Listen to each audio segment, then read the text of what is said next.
Good morning, Oak Ridge War Eagles. This is Bailyn Kelly and Tracer Jones, bringing our very own high school highlights and news to you. Speaking about our very own high school, last week in C Hall, the WENN team set up our own texting lane to see if students truly were aware of their surroundings, while often seemed to be obliviously texting. Texting while walking? There's a lane for that? That's right, Bailyn. Similar to the newly found texting lane in China, Oak Ridge decided to test the waters and see just how our students would react.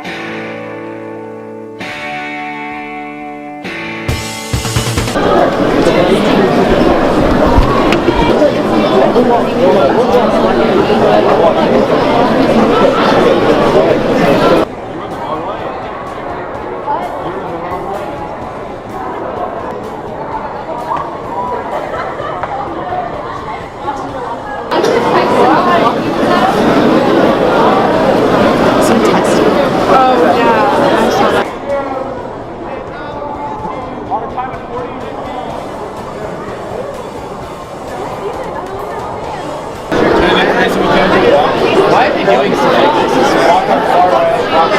We support it, we try to walk them. What is this all about? I don't know.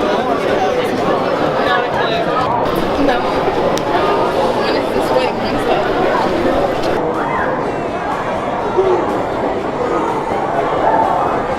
Is this like a survey or something? I don't know. What is it? How do you guys feel about that? Texting lanes. So it's just gonna look like a bunch of idiots bumping into each other, walking into those. Kind of a good idea. Are you saying texting while walking isn't walking normally? Fantastic reactions. In other news, reporter Blake Vuong highlights one of our very own Oak Ridge War Eagles, Justin Padilla, a young entrepreneur who has found success by capturing moments meant to last a lifetime. With creativity comes a feeling that corresponds with producing something great. Photography is an example of expressing one's talents and outlooks in reference to the world around them. In a generation obsessed with technology, the visual arts is a growing industry amongst young people. I had an opportunity to join both a former and present War Eagles student whose talents have taken them and will continue to take them many fantastic places. Justin Padilla, a photographer from Oak Ridge, loves his trade. He is a very talented photographer and an aspiring videographer. Enjoy a few of his captured moments. But I know they'll never own me.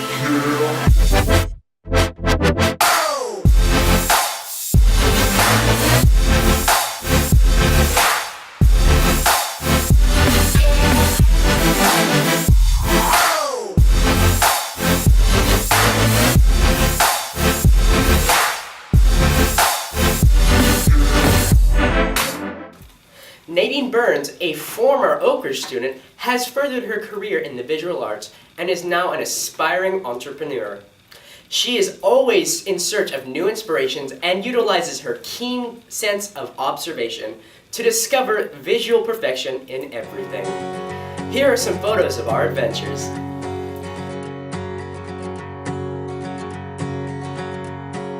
Elope with me, Miss Private, and we'll sail around the world.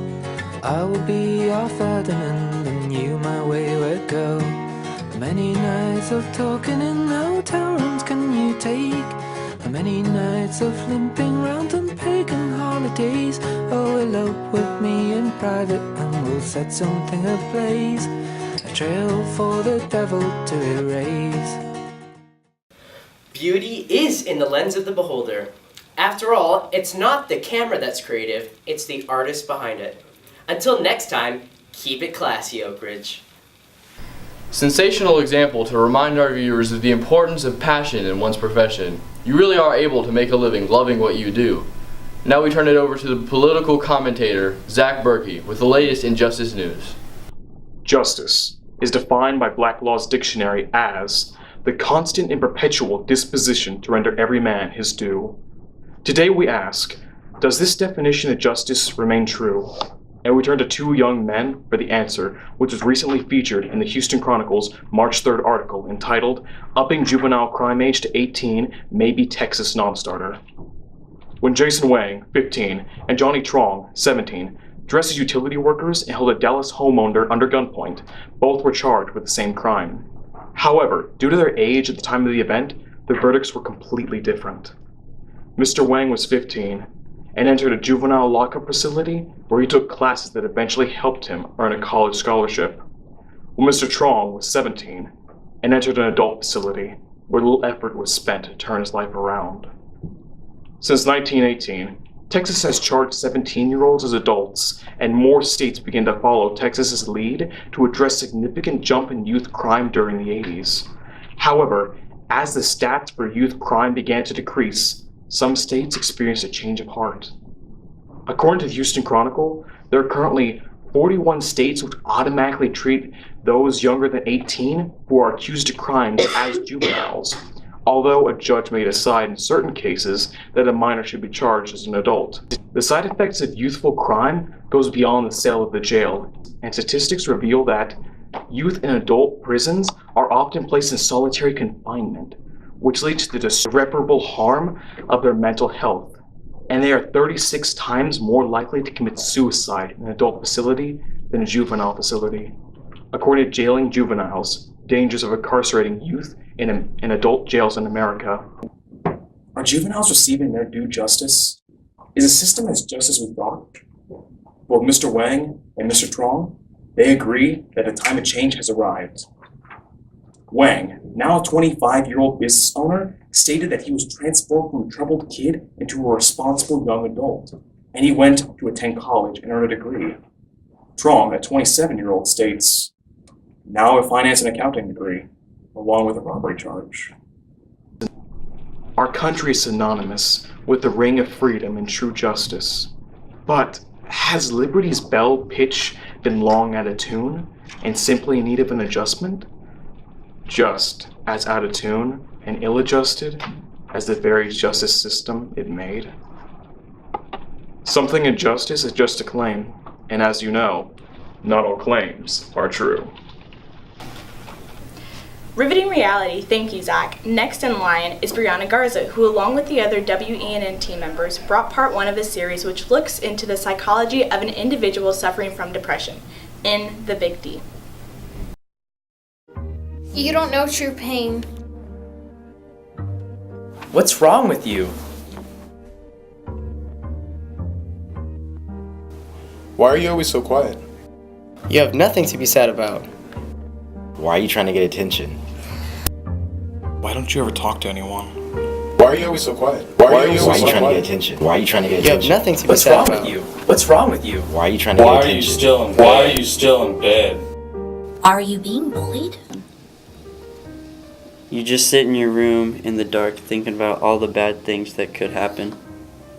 Trying to tell my parents was the hardest thing to do because they couldn't understand how you could be sad about nothing. It all started back in the 4th grade. I would usually skip school and just try and go hide somewhere else. I wouldn't go to class.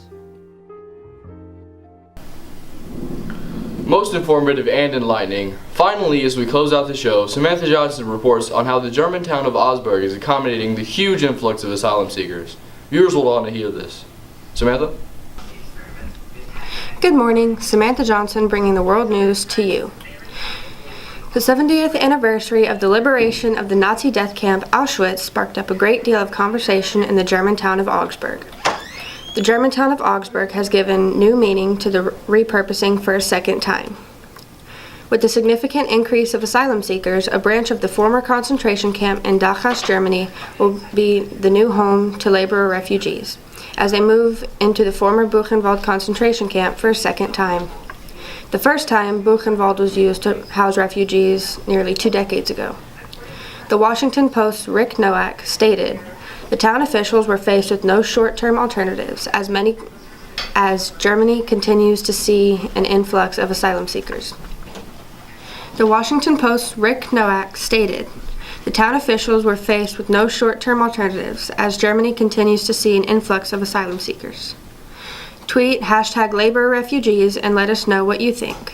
There you have it, and what are your thoughts about it? Until next time on World News Report, this is Samantha Johnson signing off. That's pretty good.